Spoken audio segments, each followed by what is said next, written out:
Ladies and gentlemen, welcome back to the Castello Show. It is week 1, episode 2. We are super excited to be here with you. I am Brian, here with my co-host John.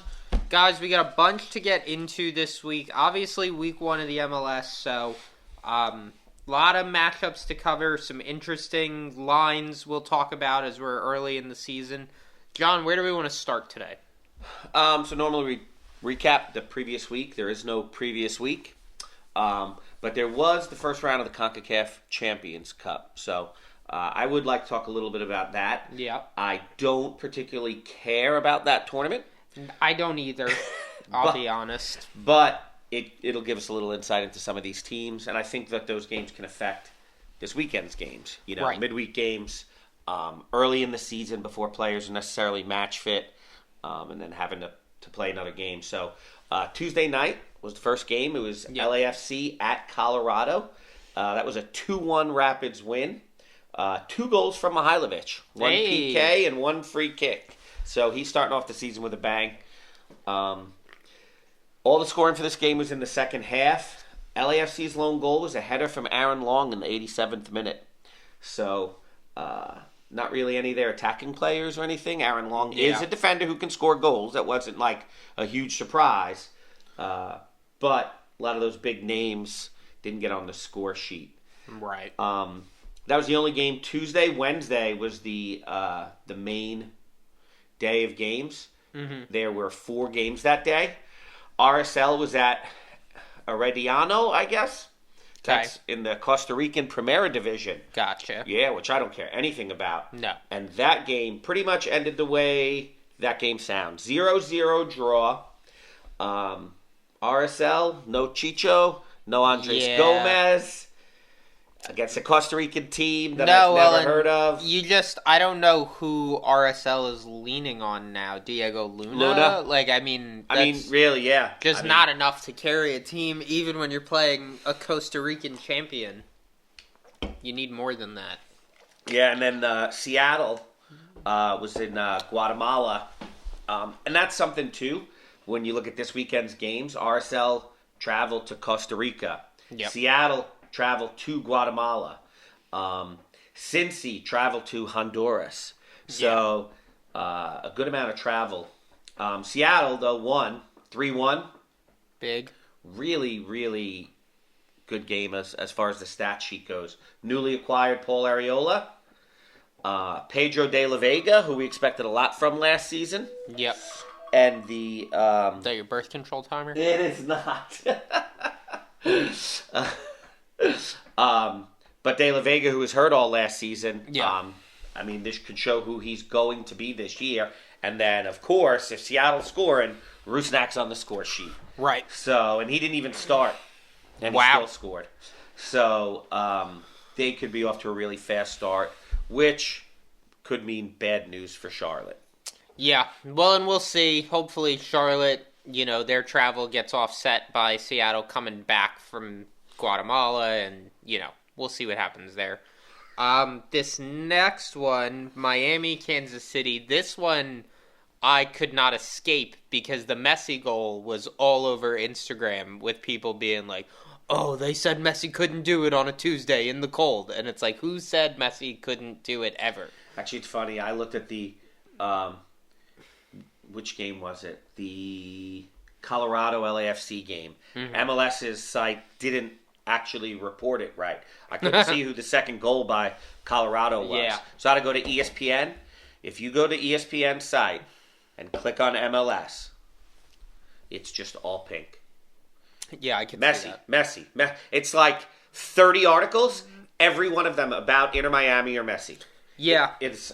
Well, and I wonder how long this is going to last. Like, because Messi, realistically, what do you think? He's got 2 more seasons? 1, 2?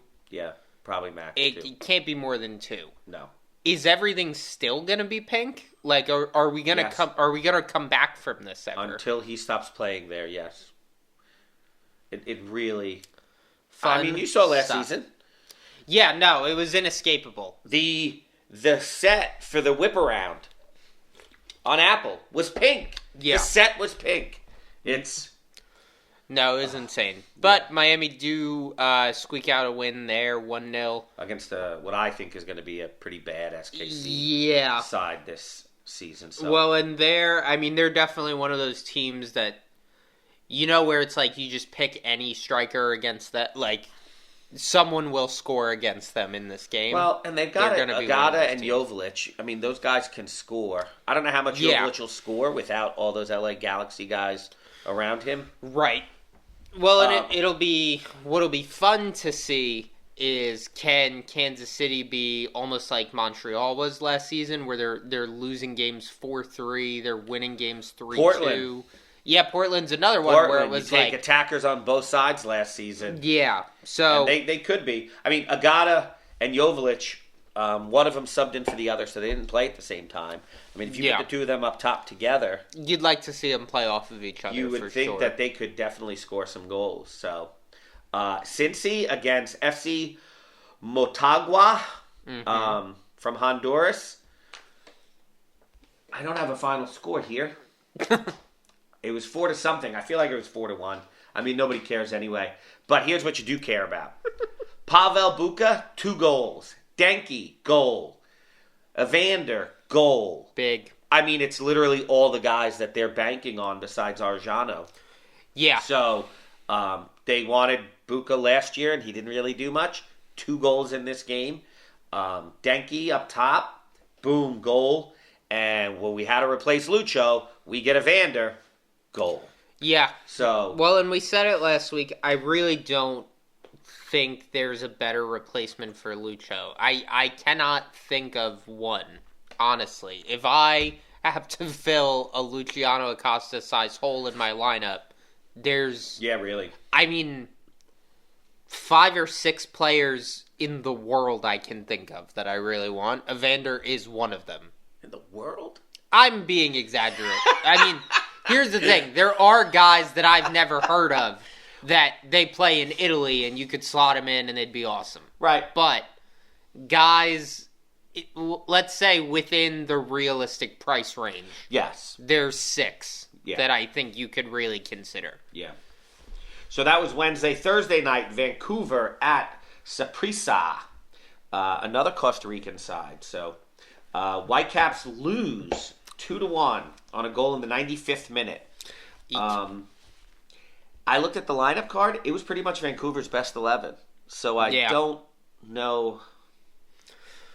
Maybe the Costa Rican Primera Division is better than I think, but... Right. Well, and that is one thing that's hard about these games, right? Is we don't know these teams. So, yeah, I'm imagining Saprissa is not much, but... I can't imagine that players in the Costa Rican league make a ton of money. No. So it can't be the best players in the world playing there. No, certainly not. Or the continent. But you get, homegrown, whatever. Like, I could see it being better than countries that don't play soccer at all. Like, I don't know. I don't really think these games are that big of a deal for MLS clubs. And I think that if Vancouver went out and said, we don't really care so much, and put out, far from their best 11. Right. But this looked like a best 11. Yeah, and that is Ryan worrying. White, Ryan Gold, Ali Ahmed. I do think what is nice about these games is you get those shitty performances out of your system a little. Maybe. I mean, this could be another preseason game for them. Yeah. But really, that side, it's a lot of the guys from last year. I mean, it's not like they're learning new players around them. No, and we'll see. I think Vancouver will be a mid-table team that you can count on for goals this season. I think they'll score well. I don't really expect to see them make a run. A pretty consistent fixture in your lineup, fantasy-wise. Yeah. If you're into betting on specific goals and stuff, or points, right? I mean, most games he's going to have a goal or at least a goal or an assist. So, right. I think you can count on that, especially if you play the matchups right. Yeah, so, for sure. So that was the CCC this week. Exciting. Very exciting. Big stuff. Now, let's get into week one. There's some good matchups here. Pretty Saturday heavy, only 2 games on Sunday. We start at 4:45, LAFC versus Minnesota United as our opener. Then 7:30, we've got a bunch of games. Miami NYCFC, Atlanta Montreal, Cincinnati Red Bulls, Crew Chicago Fire, DC Toronto, Orlando Philly. Then 8:30, we go into Austin Kansas City, Dynamo Dallas, Nashville New England, St. Louis, Colorado, and then 10:30 on Saturday, we have San Jose, Real Salt Lake, Sounders, Charlotte FC. Sunday, just 2 games, like I said, Portland Timbers, Vancouver Whitecaps, and then LA Galaxy, San Diego FC. Their first match ever in the MLS. I gotta be honest with you, I am a little nervous for them being the 7 o'clock Sunday sole game. Now, you do, it's a new team, you want them to have a big TV spot, whatever. I don't see any way San Diego doesn't get just torn apart by the Galaxy. I really don't. A 7 o'clock Sunday prime time. Is that on Fox too? Or is that still just Apple? That Some of the I Sunday don't games know. wind up on FS1. Yeah, I'm not sure about that. Either way, this does not seem like San Diego's been set up for success. I can't think of a worse team to play in. I don't think that the MLS is concerned with that. I think they're concerned about it's an exciting matchup that people are going to tune into. Right. Well, and here's the thing. I do think people are going to tune in because it's the Galaxy and all the stars that come with that. I think one Galaxy versus anybody is just going to get X amount of viewers. I also think this San Diego team is probably going to come out of the gate with a loss. I think now they're battling uphill the rest of the season. It's a long season. Yeah, now, and who knows? They could come out and kick the shit out of the Galaxy, and this is the craziest thing we've ever seen. Outside of Charlotte FC, most of your expansion teams have been very successful in the MLS. Right. And, obviously we haven't seen them play, but just what we saw on the roster last week when we looked, I don't see this team But competing. it's soccer's hard because it's not like, the NFL where they're picking up in the expansion draft from teams that you've heard of and guys you've heard of. Right. This player playing in Denmark could be the greatest player in Denmark. Yeah. Whatever that league is. Don't know. We would have never heard of that guy. So it makes it really difficult. I have actually heard some good things about their roster. Yeah. Well, and we'll see. I'm not even saying they're bad. I'm saying this is a tough opener. Hey, but they get the Galaxy without Puig. That's true. So you gotta play them. They have to play them. Time. Yep. LAFC Minnesota. I mean, honestly, I'm not even really that interested in this game. I'm a little curious what Minnesota comes out looking like, but I see that being a pretty comfortable LA win. They're very good at home last year. Yeah, no, they are. And Minnesota was a team that I felt like we kind of saw them unraveling a little bit at the end of the last year. I think it was a team we thought would be better. Their right, roster seemed very strong, and they just never really put it together. Right, and I'm worried that it's still not together. I don't think this is going to be a good opener for Minnesota. Excuse me. Miami, New York City FC. I mean, I like Miami in this game. I don't ever like Miami. I think they'll win, though. Yes. I just don't This NYC team, I have heard bad things about. People are talking about who's missing, and then Santi is supposed to be signing elsewhere. Yeah. So, which until that happens, we have to operate as though he's going to be there and playing well. But I don't know. I just don't. Miami is going to have a few games this season that I get excited about because those are going to be the few times Miami might lose. But this is not one of them. No, I think this is going to be pretty vicious. I'm excited to see them in Atlanta. Yeah, no, I think that'll be a real game, which brings us to Atlanta-Montreal, which I am very excited about because it's 2 high-scoring teams. Montreal with a different look this season, losing 2 big strikers, so I don't know what to expect out of them. They're kind of a wild card to me. And Atlanta, I love Atlanta Almiron this year. back. I mean, it's well documented how much we love Almiron coming back. I think that's a great decision for him and the club. I could see big things out of Atlanta this weekend. Cincinnati Red Bulls, I feel like Cincinnati in a close match. I'm not anti-Red Bulls. I'm just so pro-Cincinnati. Signing Evander, I think they completely filled the hole. I don't see what Cincinnati has to be worried about, if that makes sense. Like, I don't know where... Didn't Red Bull make it to the finals? Wasn't it them in the Galaxy? Yeah, I don't know. If they have a full season of a healthy Forsberg... Yes. They did lose, who's that young defender that... Tolkien. Tolkien is They gone. lost Tolkien. And part of this is I don't see it in New York the way everyone else does. And, I mean, the results show it, too. Because they're in New Jersey. I'm not sure what it is I'm not seeing out of the Red Bulls, but something about them, I just am not bought into it. I think Cincinnati is the better team. I think this should be a good game, actually. I think this is two of the best I teams think in the it will East. be a good game. I think this is probably going to be one of your nail-biters this week. Columbus should absolutely annihilate Chicago. That doesn't even really feel worth talking about. DC Toronto, I just could give a shit about that game. Someone will win. That might be the worst game of the week. Yeah, who cares? Orlando Philly, I want Philly to win. I don't know that I really care. I've grown to hate Orlando. If you are a Charlotte fan and you saw everything that happened last season, you hate Orlando too. Yeah. Philly lost a lot of guys. Yeah, I don't know what to expect out of Philly. I mean, I wouldn't make a pick on this game personally. No. I would stay away from it, but I'm rooting for Philly. Austin, I think, will annihilate Kansas City. I don't think that's even going to be a game. I think Austin's got a chip on their shoulder. No, I like this Austin team this year, and this is one of the games that I like as far as betting. This is one of the games I like as far as fantasy players. Which we'll get into the lines as well later. But Austin, definitely a team I would look for this week. Houston, Dallas. This is a big one because both teams did a lot in the offseason. A lot. Dallas obviously signing Acosta. Musa's still there. Houston actually losing some big names. You lose Hector Herrera.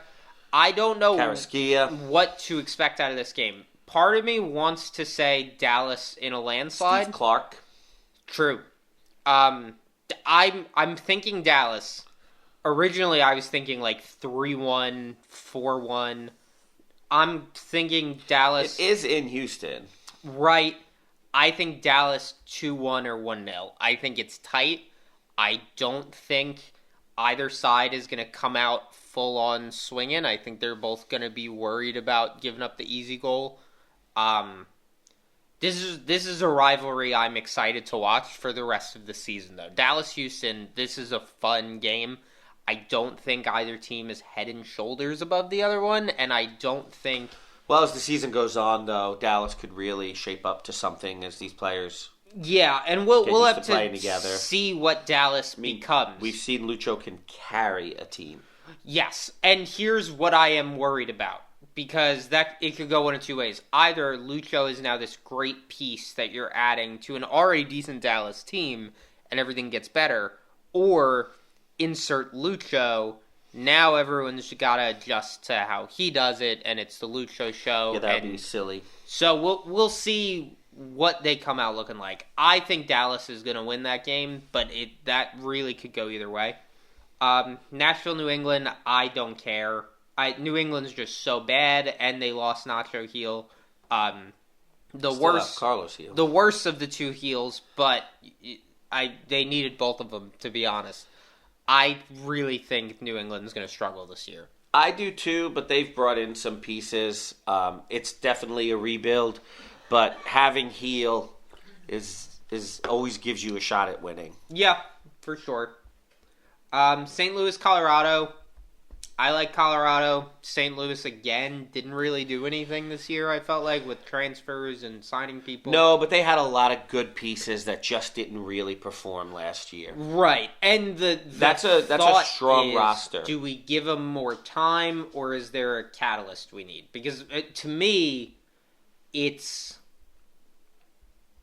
it's not the roster necessarily, it's the way those pieces are getting used in game. They had some injuries, though, and, they had guys out that really hurt.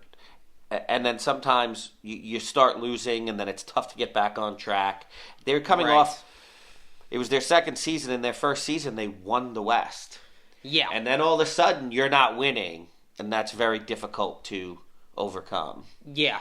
We'll see what happens. I don't think this is where they overcome it. I think the Rapids I like take the that Rapids. one. And we liked them last year, and I think they're going to be even better this year. Yeah. RSL, San Jose... RSL, definitely, I don't really see where San Jose has gained any leverage, and they lost to Bobasay. No, they have Chicho. They made a bunch of changes. Oh, wait, hold on. Chicho, you're right. They did make signings. They made a bunch of changes. Hold on. Let me pull up. I have so many tabs open. Let's go find... Yosef. Yep. They're not going to be that high.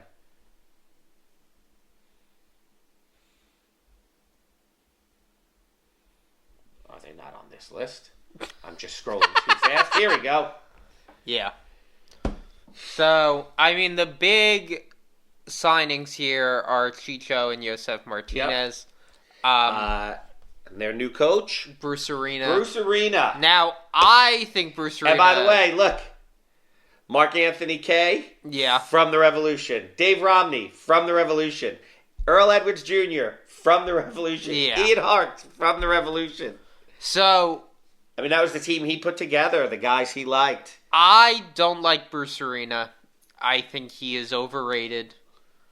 I also think Chicho and Yosef are unbelievable. I think Yosef is one of the more underrated I MLS expected a strikers. lot more of him last year. Yeah, and I think some of it is him just being buried at Montreal. Mm-hmm. I don't think that's a great place to spring forward,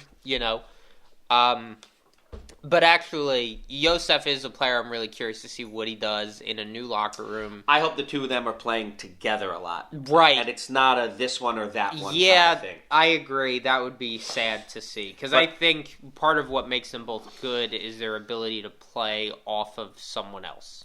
But I like this game. I think San Jose can start the season strong and win this game like 3-1 or something.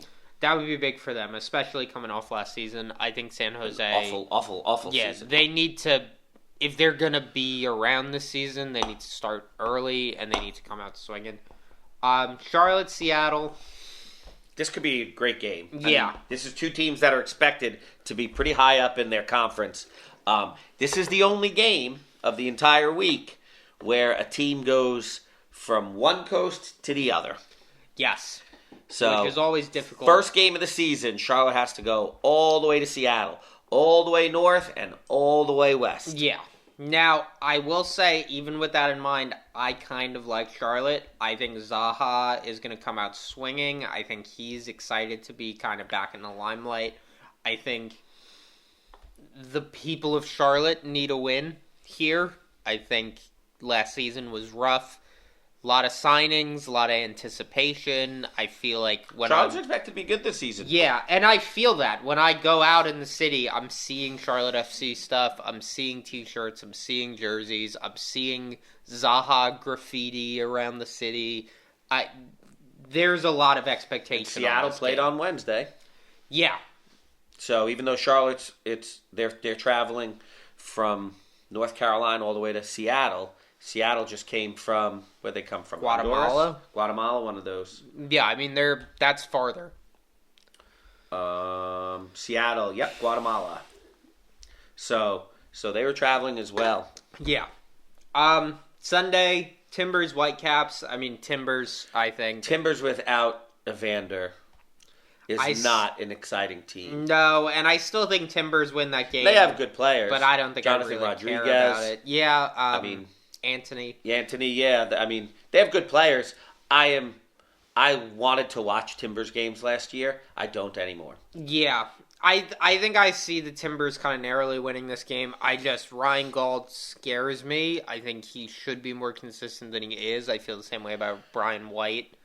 They're guys that I always think, they always can do it. It's just, are they gonna? I feel like they could have done a better job on a standalone game. I mean, this Seattle-Charlotte game would have been a better standalone game. Yeah. Cincy Red Bull would have been a better standalone game. Yeah. I thought this was a really bad choice. Yeah. And then LA Galaxy, San Diego, we already talked about that one. Let's get into fantasy for next week. Obviously, week 1, a lot of questions. And budget things to think about, because you're not up to the point yet where you have that whole bankroll. No, you want to make money early. Yeah, and it made a lot of interesting situations pop up. So my lineup, starting from the back, I've got Hugo Lloris in goal. I just like them against Minnesota. I think he was a good value, $6.5 million. Kip Keller, newly coming in for Minnesota, playing against LAFC. Now, I'm not positive he's going to start. I would have to think so, but we'll see on that. But he was $5.5 million. That's a steal as far as I'm concerned. Orjano, $8 million, highest price defender in the game. I just don't see how you can get around having Orjano almost every week. He comes up with goals and assists a lot. He is the Barreal that we talked about, except they had him as a midfielder last year. You're going to need him. I've also got Maya Yoshida. I just love LA against that new San Diego team. Then Hollingshead, Longhead the goal. So if there's going to be another defender goal, I think it'll be Hollingshead this time. But honestly, I just needed a 4th defender. Through the midfield, Evander, first game against the Red Bulls. Excited for that. I've got Acosta playing against Houston. I've got Paintsel up against San Diego. And then Diego Luna against San Jose. Up top, I have Leo Messi as my captain. And then I have Gabriel Peck as my second striker. All $4 million on the bench right now. I'll be honest, on the captain, I really was not... I'm not even sure I'm going to stay with Messi, but I just am going to feel so dumb if Messi goes off and he's not my captain. And that is what, we talked about last year was if Messi goes off and he's not your captain, you have now lost ground to everybody else. Right. So you almost have to take him when he's playing, just so you don't get screwed. Yeah. So I actually love the games where we knew he wasn't playing last year. Yeah, it was nice. This is so much better because it takes a lot of the fun out of it, honestly. And for people who don't know, the captain, you get double his points in MLS Fantasy. MLS Fantasy is not very popular. It's awesome. We love it. Yeah. I like it better than the first time I did any fantasy was fantasy football in the 90s. And I think I've said it before, but the first 4 picks, not in any particular order, I don't remember the order, were Steve Young, Barry Sanders, Emmitt Smith, and Jerry Rice. To tell you how long ago was the first time I did. I've done fantasy baseball, rotisserie baseball, did hockey a few times. The Premier League one, which is awful. Yeah, that one's terrible. And I have never had so much fun as the MLS one. I thought I wouldn't like not being able to have a draft and everything. Mm-hmm. But you have the ability to compete against everyone. And that's awesome. So, if you're unfamiliar with it, it's worth looking into. It's actually a lot of fun. It can be time consuming. You do have to look at your lineups every week. Lineups come out about an hour before they lock. What I like, and the Premier League isn't, is they lock per game. So Charlotte doesn't play till 10:30.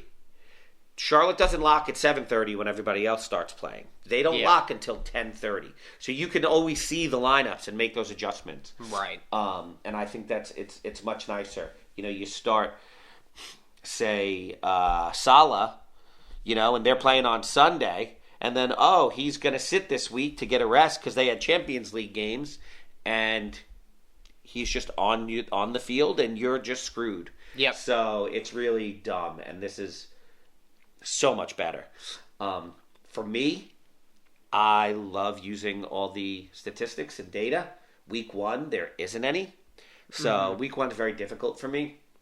I definitely will be looking towards trying not to have $4 million guys that aren't going to get on the field. Yeah. Because you have to start building equity. Yeah. It becomes a huge separator. And as the season goes on and your bank is so high that you can pick anyone you want, you're going to be even more successful. Yeah.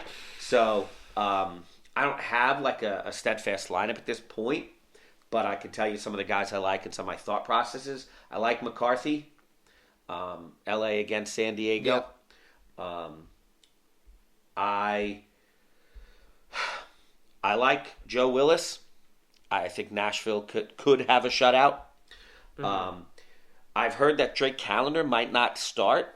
If he doesn't, I definitely like his backup, which is Oscar Ustari. He's only $4 million, and if he starts, he's going to get points. You're going to save money, and he's going to go up in value. He's probably going to go up to maximum $500,000. So if he's on your bench and you start McCarthy or Willis or something like that, you're building equity. So that's something you want to look for. If you see keepers, backups starting, put them on your bench to make money. So I would definitely recommend that. For defenders, outside of a clean sheet, defenders don't get points anymore. Right. So a lot of guys have changed positions this season, and there's a lot of defenders that are attacking players. That's why Arjano is so expensive. Jordi Alba, Kai Wagner. Longwani is a defender this year. I saw that. Yeah. And he's been scoring in the preseason. Yeah. Real defenders that I still like Zimmerman. I still like Yoshida. But there are a lot of attacking guys. Paul Arriola is listed as a defender. Yep. There's a guy that can go out and score goals, and I think he did. Wasn't he one of the guys that scored this week that I said? Yep. Joseph Rosales from Minnesota. He's another guy that scores goals. So Tafari, now he's on LAFC, but he's going to have a similar role. He's more of an attacking player. So I'm going to consistently look for those guys. Mohamed Farsi, he doesn't really play in the back line. He's really more like a 6 or an outside mid. Yeah. So those are guys I'll be looking for as defenders. And Orjano will probably be a weekly fixture for me. Yep. Midfielders, I like Evander. I like Mukhtar. I like that matchup against New England, and he actually did well at the end of last season. As much he was terrible through most of the first half, he did better as it went on. Someone who I actually hate in real life on the field, but I think could get you points fantasy-wise, is Pep Biel. Yeah. With all those players around him, and he averaged like 6.5 points a game. Yep. He only played like 9 games, but in those 9 games, he averaged like 6.5 points a game. Yeah. That's a lot for a guy I think he's somewhere between $6 and $7 million. Well, and you really, for a guy who never got on the score sheet, and you're like, he has no goals or assists, how is he averaging this many points? He gets a lot of touches on the ball, though. Yeah. No, he is very involved. Yeah. I always like Golden Heel.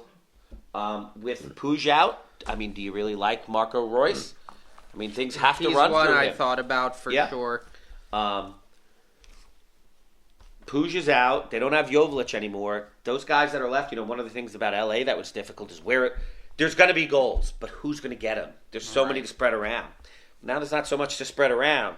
So I like Peck like you did up top. Yeah. I like Royce. So there's so many midfielders. It's really tough to come down with just these 5. Almiron, Rusnak.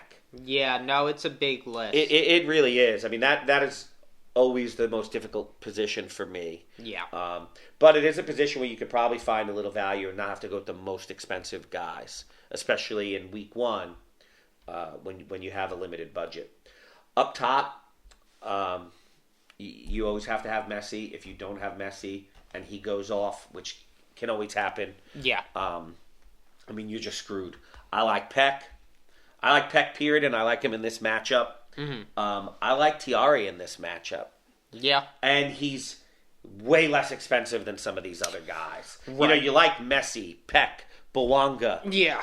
Well, in that first you don't have week enough is money hard. for all those guys. Because as you get later in the season, and people who were with us last season will remember, our teams got pretty ridiculous where we were just picking the best 11 every week. Yeah, truly, because budget didn't matter because you had so much money. First week is really hard because usually my top fives, we do top 5 players at each level of the field.